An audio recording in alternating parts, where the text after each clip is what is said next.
శ్రీమద్ వాల్మీకి రామాయణం ఉత్తరకాండం 26వ సర్గమునందు రాత్రివేళ ఒంటరిగా వెలుచున్న రంభను చూచి రావణుడు కామమోహితుడై అత్యాచారంకు పాల్పడుట, నలకూబరుడు అతన్ని శపించుట, అందులకు బ్రహ్మాది దేవతలు సంతోషించుట గురించి వివరింపబడినది.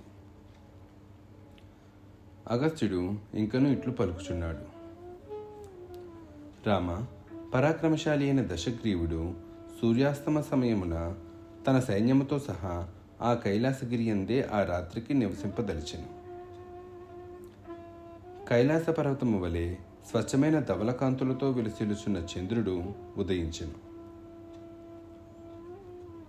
అంతటా వివిధములకు ఆయుధములతో కూడిన సైన్యము అంతయును అలసియున్నందున గాఢ నిద్రలో మునిగెను.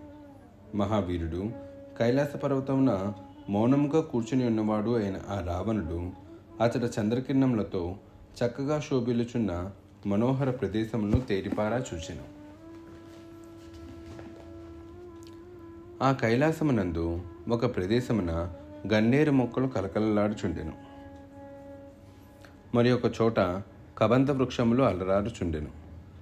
అచట బావుగా వికసించిన పద్మములు గల సరస్సులు, నిర్మలములైన మందాకిని జలములు చూడముచ్చటగా నుండెను. అక్కడక్కడ సంపెంగ చెట్లు, అశోక వృక్షములు, పున్నాగ చెట్లు, మందార తరువులు, మామిడి చెట్లు, గులాబీ మొక్కలు, ఇప్ప చెట్లు, ప్రియంకు వృక్షములు, మద్ది చెట్లు, మొగలి పొదలు, నందివర్ధనపు మొక్కలు, కొబ్బరి వృక్షములు, మొరటి చెట్లు, పనస చెట్లు, రేల చెట్లు, కానుగ చెట్లు, సార చెట్లు, పొగడ వృక్షములు విరాజిల్లుచుండెను. ఇంకనూ తదితర వృక్షములతో నిండిన వనము యొక్క మధ్య భాగమున మధుర కంఠములు గల కిన్నెరులు కామ వికారములకు లోనై తమ ప్రియురాంటతో కూడి ప్రేమానురాగములతో మనస్సులకు హాయిను కూర్చెడి కమ్మని గీతములను ఆలపించుచుండిరి. మత్తుచే కన్నులెర్రబారియున్న విద్యాధరులు తమ భార్యలతో చేరి సంతోష పార్యవశ్యములతో తనివి తీరా క్రీడించుచు ఆనందమగ్నులై ఉండిరి. కుబేరుని మందిరమున హాయిగా గీతమును ఆలపించుచున్న అప్సరసల యొక్క మధుర ధ్వనులు ఘంటానాదముల వలె వీణులు విందు గావించుచుండెను. గాలి తాకిడికి అటూనిటూ ఊగుచున్న వృక్షములు పువ్వులను వర్షించుచు వాటి ద్వారా నిత్యము వసంత ఋతువు పుష్పముల సువాసనలతో ఆ కైలాస పర్వతమును గుబాలింపచేయుచుండెను. అచటి పిల్లగాలులు మకరందములను స్రవింపచేయుచున్న పుష్పముల పరాగముల వాసనలను పుష్కలంగా అంతటా వ్యాపింపచేయుట ద్వారా రావణుల్లో కామ వికారమును వృద్ధి చేయుచు హాయిగా వీచెను. అప్సరసల మధురగానములు, వివిధ పుష్పముల పరిమళములు, చల్లని వాయువుల సుఖస్పర్శలు, పర్వతమున గల మనోహర దృశ్యములు, ఆహ్లాదకరములైన చంద్రకిరణములు మొదలగు వాణిచే ప్రభావితమైన ఆ రాత్రి యందు మహావీరుడైన రావణుడు కామోద్రేకములకు లోనయ్యెను. అంతటా అతడు పదే పదే నిట్టూర్చుచు తదేక దృష్టితో చంద్రుని వైపే చూడసాగాను.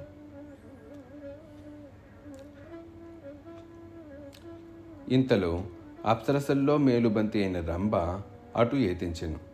ఆమె దివ్యములైన ఆభరణములతో పుష్పములతో శోభిల్లుచుండెను. పరిమళ భరితములైన చందనములను అలదుకొని ఉండెను. పారిజాత పుష్పములను శిరస్సును అలంకరించుకొని ఉండెను. నిండు చంద్రుని వలె ఆహ్లాదకరమైన ముఖము గల ఆ దివ్యభామిని తన ప్రియుడైన నలకూబరుని ఆనందమున ముంచెత్తుటకై వెలుచుండెను. ఆమె కన్నులు మనోహరములు. కాంతిలీనుచున్న వడ్డానముచే అలంకృతమైన ఆమె కటి ప్రదేశము దృఢమైనది. అది ప్రియునకు రతిభావమును పెంపొందింపగలది. ఆమె 6 ఋతువుల యందును పుష్పించని చల్లని పూలమాలను అలంకరించుకొని ఉండెను. ఆమె మరొక లక్ష్మీదేవియా అన్నట్లు అపూర్వములైన దివ్యశోభలతో ప్రజ్ఞా ప్రాభవములతో అలరారుచుండెను. నునుసిగ్గులను వలకబోయుచుండెను. నల్లని మేఘము వలె శ్యామవర్ణము గల వస్త్రమును మేలిముసుగ్గా ధరించి అభిసారిక వలె సాగిపోవుచుండెను. ఆమె ముఖము చంద్రుని వలె ఆహ్లాదకరమైనది. కనుబొమ్మలు ధనుస్సును బోలుచు అందములను చిందించుచున్నవి. ఊరువులు ఏనుగు తొండము వలె అలరారుచున్నవి. చేతులు చిగురుటాకుల వలె శృతిమెత్తనవి. అట్టి అందాల రంభ సైన్యములకు మధ్యగా వెళ్ళుచుండగా రావణుని కంటపడెను.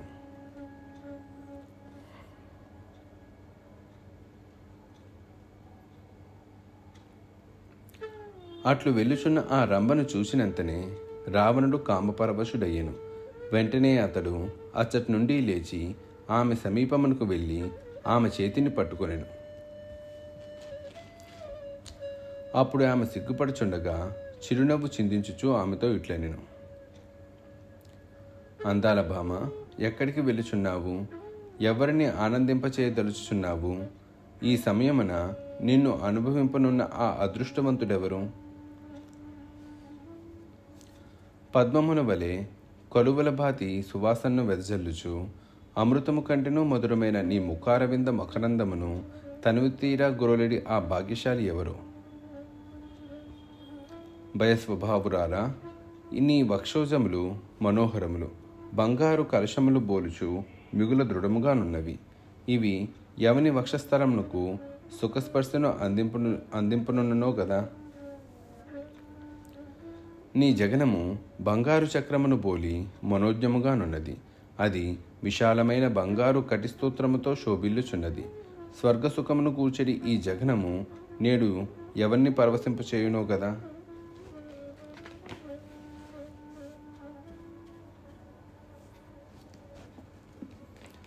బీతహరిణేక్షణ, ఈ సమయమున నన్ను మించిన ఉత్తమ పురుషుడు ఎవడున్నాడు?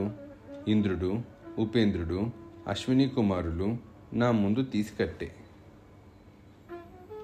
నన్ను కాదని ఏ పురుషుని కడకు వెలుచున్నావో గాని అది మంచి పని కాదు. సుందరి, ఈ చక్కని శిలాతలమున హాయిగా విశ్రమింపుము. ఈ ముల్లోకముల యందును నావలే సమర్థుడైన వాడు మరి ఒకడు లేనే లేడు.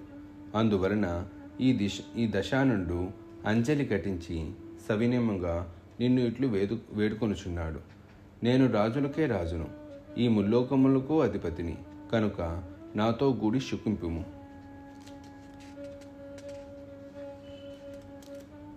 రావణుడు ఇట్లు అర్థింపగా రంభ కంపించిపోయెను. అప్పుడు ఆమె కృతాంజలి అయి ఆయనతో ఈ విధముగా పలికెను. నీవు నాకు తండ్రి వంటి వాడవు. ఇట్లు మాట్లాడుట నీకు ఎంతమాత్రమూ దగదు. నాపై దయచూపుము. ఇతరులు ఎవరైనను నన్ను బలాత్కరించినచో వారి నుండి నన్ను రక్షింపవలసిన వాడవు. ఏలననా బంధుధర్మమును అనుసరించి నేను నీకు కోడల్ని అగుదును. కోడలు కూతురి వంటిది కదా. నేను పలుకుచున్న ఈ మాటలన్నీను యథార్థములు అని పలికిన పిమ్మట అతన్ని చూచినంత మాత్రమునే ఒడలు జలధరించుచుండగా ఆ రంభ అధోముఖి అయి పాదముల వైపు చూచుచూ మిన్నకుండెను.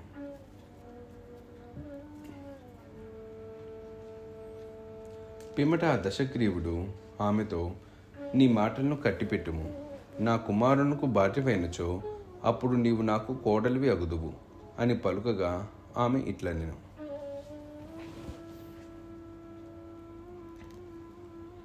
రాక్షస శ్రేష్ఠుడా, బంధుధర్మమును అనుసరించి నేను నీ కుమారుని భార్యనే. నీ సోదరుడైన కుబేరుని యొక్క కుమారుడగు నలకూబరుడు నా భర్త. ముల్లోకముల యందునూ సుప్రసిద్ధుడైన అతడు నాకు ప్రాణముల కంటేనూ మిన్న. నా భర్త బ్రాహ్మణు వలె ధర్మానుష్ఠానుపరుడు, శత్రుని వలె పరాక్రమశాలి. క్రుద్రుడైనచో అతడు అగ్నివలే దహింపవేయగలడు. సహనమున భూదేవితో సమానుడు. ఉత్తర దిక్పాలకుడైన కుబేరుని యొక్క కుమారుడకు నలకూబరుని కలుసుకొనుటకు ఈ సంకేతమును తెలిపి ఆయన కడకు వెళ్ళిచుంటిని. నేను ఆయన్ను సంతోషపరచుటకై ఇట్లు వస్త్రాభరణాదులను అలంకరించుకొని ఉంటిని. ఆయనకు తప్ప నా మనస్సులో మరి ఎవరికీ చోటు లేదు. అతని హృదయం నందును నేనే నిండియుంటిని.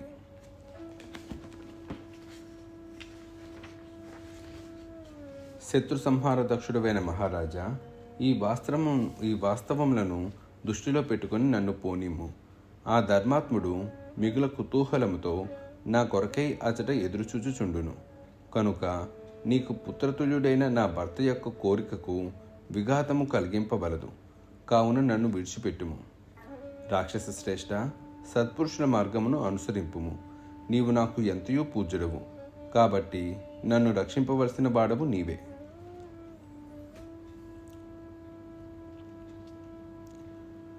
రంభ ఇట్లు విన్నవించుకున్న పిమ్మట దశగ్రీవుడు ఆత్మీయతను ప్రదర్శించుచు ఆమెతో ఇట్లు వచించెను.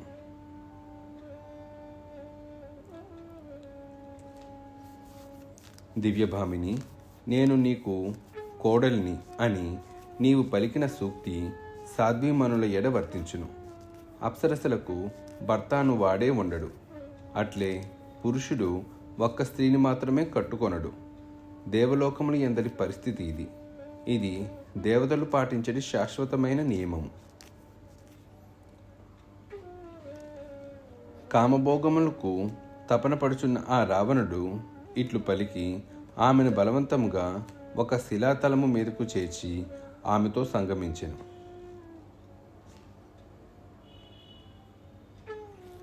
ఆ రాక్షసుని బంధము నుండి బయటపడిన రంభ యొక్క పూలమాలలన్నీయును నలిగిపోయెను. ఆభరణములన్నీయును చెల్లాచెదురాయెను. మదపటేనుగు యొక్క స్వైర విహారముచే కల్లోలితమైన నది వలె ఆమె మిగుల వ్యాకులపాటుకు లోనయ్యెను. అప్పుడు ఆమె యొక్క జుట్టు ముడి వీడి కేశములన్నీయును గాలికి ఎగురుచుండెను. చిగురుటాకుల వంటి ఆమె చేతులు కంపించుచుండెను. ఆమె సోయగములు దెబ్బతినెను. ఆ స్థితిలో ఆ రంభ పువ్వులతో శోభిల్లుచున్న లత గాలి తాకిడికి గురైనట్లు ఒప్పుచుండెను. పిమ్మట ఆమె మునికిపోవచ్చు భీతితో తలొంచుకొనిదై నలకుబేరును చేరి అంజలి ఘటించి ఆయన పాదములపై పడెను.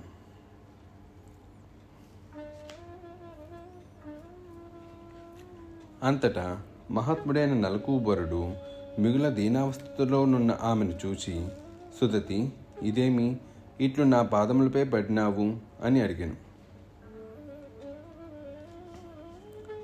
అప్పుడు ఆమె నిట్టూర్పులు విడుచుచు వణికిపోవచ్చు అంజలి ఘటించి జరిగిన విషయములన్నిటినీ వివరింపసాగాను.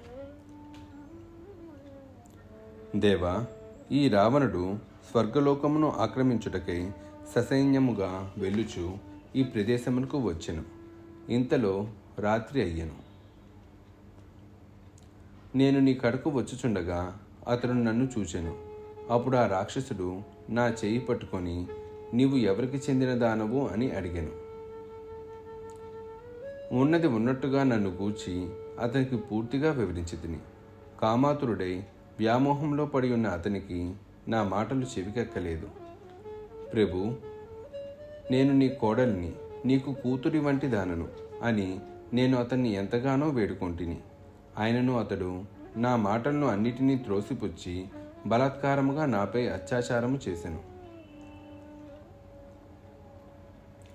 దొడ్డ బుద్ధి గలవాడా, నిస్సహాయ స్థితిలోనున్న నా అపరాధమును క్షమింపుము. సౌమ్య, అబలయైన స్త్రీ పురుషుని యొక్క ముష్కర బలము ముందు నిలువజాలదు కదా. అందువల్లనే ఆ దుష్ట రాక్షసుని కబంధ హస్తముల నుండి నన్ను నేను రక్షించుకోనలేకపోయి తిని.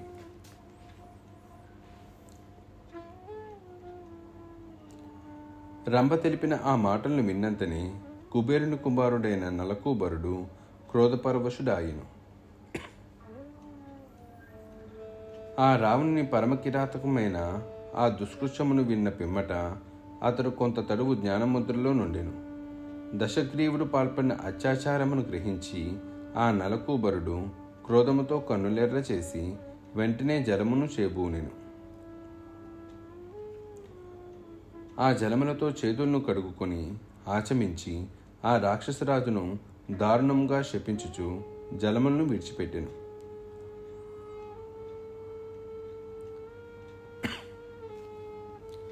శుభాంగి, నీ ఇచ్చ లేకున్నను ఆ దుష్ట రావణుడు బలాత్కారముగా నీ ఎడ అకృత్యమునకు ఒడిగట్టినాడు. అందువలన మరియొక యువతి తన ఎడ విముఖత చూపినప్పుడు అతడు ఆమెను చేరజాలడు. ఒకవేళ అతడు కామాతురుడై అకామయైన వనితను బలాత్కరింప చూచినచో అతని తల 7 విధములుగా ముక్కలైపోవును.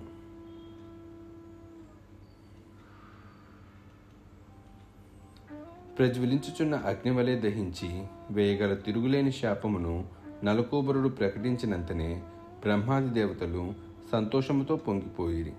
ఆకాశమునందు దేవదుందుబులు మ్రోగినవి, పుష్పవృష్టి గురిసినది. ఋషులు, పితృదేవతలు రావణుని వలన లోకములకు కలిగిన దుర్దశను, అతని మృత్యు రహస్యమును ఎరింగి అంతులేని సంతృప్తిని పొందిరి.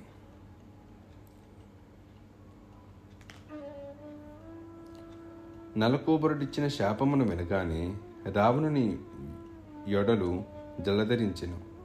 అకామములైన స్త్రీలను బలాత్కారముగా పొందవలనని భావమును మానుకొనెను. దశగ్రీవుడు బలవంతంగా తీసుకుని వచ్చిన స్త్రీలకు అందరినీ నలకూబరుడు రావణునికి ఇచ్చిన శాపము ఎంతయూ ప్రీతిని కూర్చెను. దానిని విన్నంతనే ఆ సాధ్వీమణులు అంతులేని సంతోషమును పొందిరి.